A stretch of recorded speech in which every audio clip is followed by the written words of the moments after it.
that's where probably 90% of us live. Money's like our master. It controls our decisions, our stress levels, even our self-worth.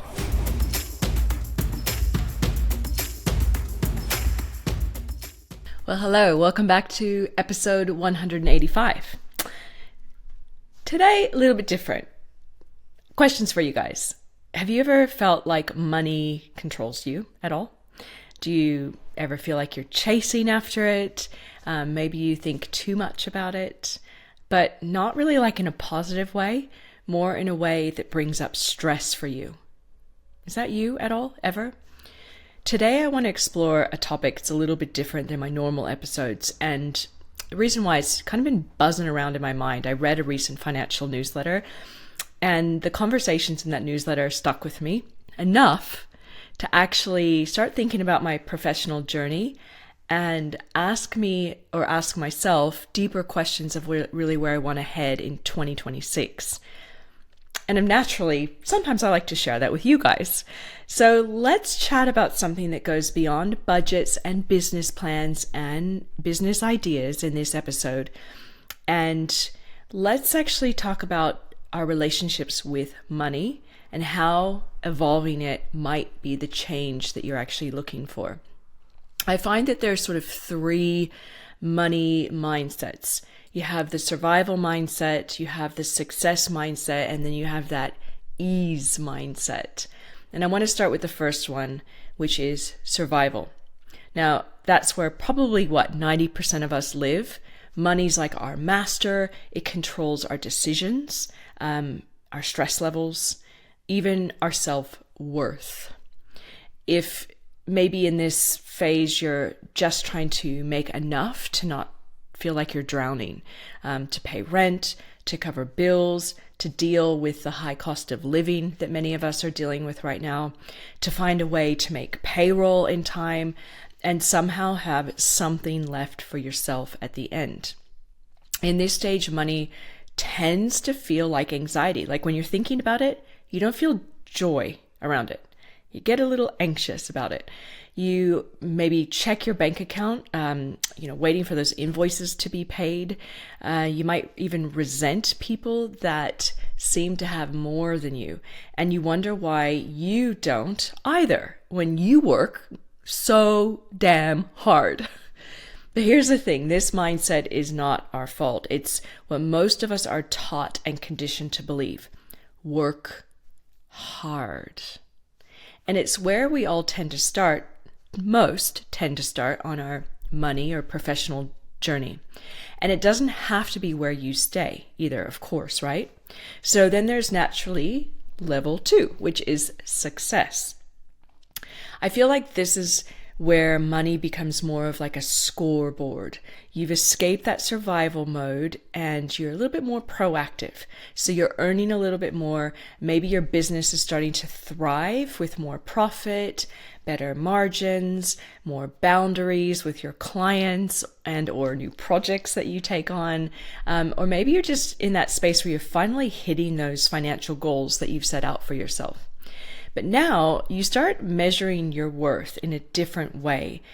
It can become more about status, growth, just having more of things.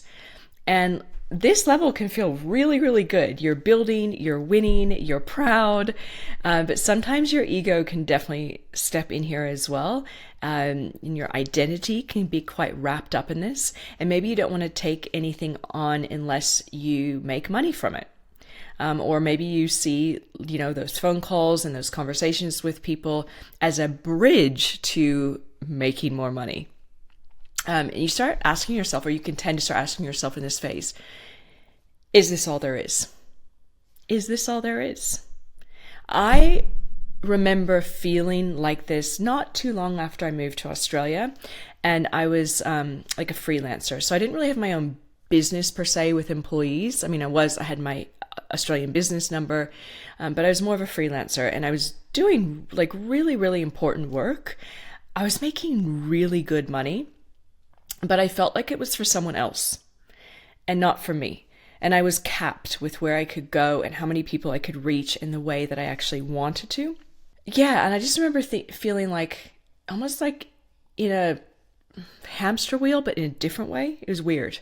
So I feel like this is a really powerful stage, and dealing with a lot of businesses over the years, I see many people get stuck here, and this is where you can start to feel a bit flat or disconnected with people or even your own business. This I also find is where we can start to sacrifice time for doing things that are more business driven versus what light up our soul, or even we forget what those things are. For years, you guys, I forgot what actually made me happy.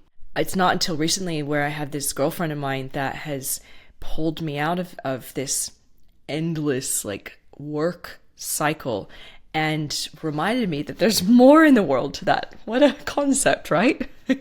So this is that's, I think, where a lot of us aim for, right? We're like, we financially hit the goals, or we're close to hitting the goals.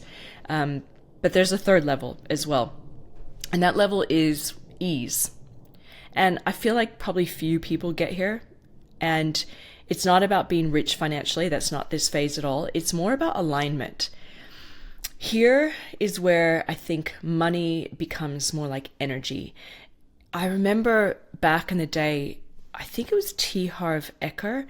He said, but look, a lot of the personal development speakers I worked with, they all kind of cross-pollinate ideas, so it might not be him. But he said something along the lines of, you get paid in direct proportion to how many people you help. And then there was another guy that you may or may not heard of, Joe Polish. He's been huge about relationships, build relationships, focus on community. And I've always sort of listened to it, but I didn't really feel it in my soul. And so I feel like that has a lot to do with this sort of easeful phase of money. So money becomes more about energy. It kind of flows through you, and it's not just about you at this phase. Work starts to feel like play again, and clients feel more like community, and you start to think of them more like that. You really start to care more about them as people. And what you sell and what you deliver in your business starts to feel like your art, like truly something that's powerful that only you can do, or your team, or your business. And you stop asking questions like, what is going to make me the most money? And you start asking things like, what am I here to create? Who am I here to serve? And ironically, this is where your biggest growth often happens, as I should say. It's not from hustle, but it's actually more from resonance. This is where I feel like I'm actually working towards right now. And I'm really excited about it. And I can't wait to share with you guys soon, what's happening in my business, what I'm changing next year, and some shifts to this podcast again as well. And I think, for a lot of people, they want to start in business in that phase, ease and, here, who am I here to serve? So I don't want to mistake this level for the starter phase, because there is a phase you must go through, which is survival and then building to actually get to this level, to understand how you really feel this in your bones, so to speak. So how do you move through these levels if you want to? You always start with awareness, and you ask yourself, is money taking control over me? Is it my scoreboard, or is it my ally? And what activities give me energy? That's really important. And what drains your energy as well? I've been talking about this quite a bit lately, and my guests have been talking about it a bit as well. Am I chasing numbers, or am I building something meaningful, deep, long-lasting? If I already had all the money I needed, what would I still want to create? That's always a good question. I used to always ask myself back in the day when I worked with a lot of speakers, if money wasn't an issue, what would you do with your days? And of course, I am not implying this is easy, especially if you're in survival mode as well. You need to travel through these steps to get to the next one, I find. And I am sure there are more steps. And obviously, this is just sort of me and my brain and how I read a newsletter and how I'm thinking about things. I'm not a financial expert, of course, right? I always talk about I'm a marketing expert. But I've had different businesses, and I find I'm a really great observer of people, from so many interviews on this podcast to the clients I've had over the years to friends that have their own businesses or struggle with their sort of conversation with money, to members of previous business communities that I have led. I have observed this flow, and I feel like that's a simplification of sort of how we move through money.